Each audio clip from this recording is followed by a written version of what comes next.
नमस्कार। बहुत स्वागत है आपका मेरे YouTube चैनल पर। धन रेखा भाग 2। आज द्वितीय भाग में पहले भी हमने चर्चा की है। आज दूसरे भाग में हम जो आज का विषय है कि ऐसी कौन सी रेखा है जो लोग दिन ब दिन मतलब छोटे स्तर से उठकर दिन ब दिन तरक्की करते चले जाते हैं। उसके लिए सर्वप्रथम हम देखते हैं अपने शनि क्षेत्र को। ये हमारा शनि पर्वत क्षेत्र है। तो भाग्य रेखा आपकी छोटी हो या बड़ी, आपका शनि पर्वत का अच्छा होना बहुत ज़रूरी है। और शनि पर्वत बहुत ज़्यादा उभरा हुआ शुभ नहीं माना जाता है। शनि पर्वत सामान्य हो या हल्का हो वो ठीक है, सामान्य से थोड़ा ऊपर होना ज़रूरी है। बहुत ज़्यादा उभार अच्छा नहीं माना जाता है। तो सामान्य हो, उसके बाद उसमें शनि पर एक रेखा भाग्य रेखा के रूप में इस प्रकार से हो, ऐसे इस प्रकार से एक भाग्य रेखा हो जो शनि क्षेत्र पर जाती हो। ये रेखा बहुत ज़्यादा गहरी और मोटी नहीं हो, ये पतली हो लेकिन निर्दोष रूप में साफ सुथरी हो, आगे बढ़ती हो इस प्रकार से। और दूसरी रेखा जो है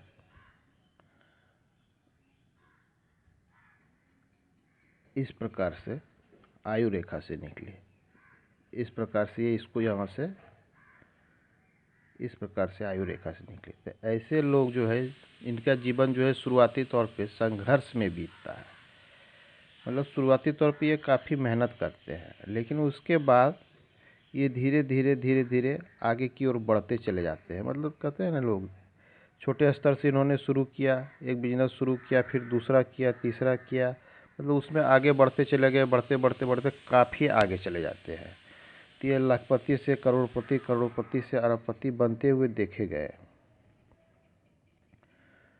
अन्य जो रेखाएं होती है जो इंसान को बहुत आगे ले जाती है वो होती है बुध क्षेत्र से इस प्रकार निकले चंद्र क्षेत्र पर चली जाए। ये रेखा, ऐसी रेखाएं बहुत कम लोगों के हाथ में देखने को मिलती है।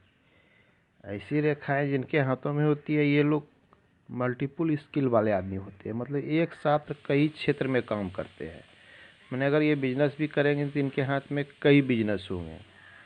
मतलब हो सकता है ये कि अपना कपड़े का व्यवसाय हो तो किराने का व्यवसाय साथ में हो, तो साथ में ठेकेदारी हो, साथ में इनके पास वाहन का व्यवसाय हो। माने एक साथ ये कई व्यवसाय को करने वाले लोग होते हैं। ये एक साथ कई व्यवसाय को छोटे छोटे इंडस्ट्री भी लगा के रखते हैं। मतलब ये धीरे धीरे इतना धन इकट्ठा कर लेते हैं। कहते हैं ना कि कुछ लोग इतना धन इकट्ठा करते हैं कि उनके साथ पुश्तें बैठ के खाती है।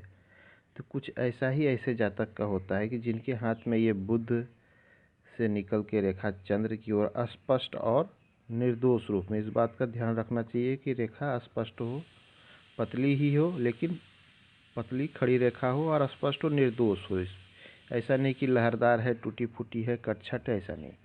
तो ऐसा रेखा जो है काफ़ी शुभ माना गया है।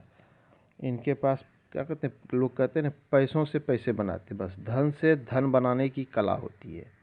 मतलब धन को बनाया, फिर उसी धन से फिर धन को आगे बढ़ाते चले जाते हैं। तो पैसे से पैसे कमाने वाले ऐसे लोग होते हैं।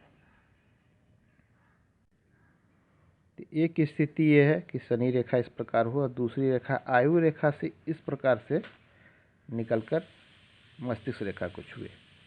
दूसरी स्थिति है बुध इस प्रकार से यहाँ जावे, साथ में शनि पर्वत जो है ये हमारा शनि माउंट, ये सामान्य स्थिति में कम से कम जरूर हो या हल्का उभार लिए हुए हो। बहुत ज़्यादा उभार लिया हुआ अच्छा नहीं माना जाता है। सामान्य स्थिति में हो और उभार लिया हुआ हो। आज के अंक में इतना ही। धन्यवाद।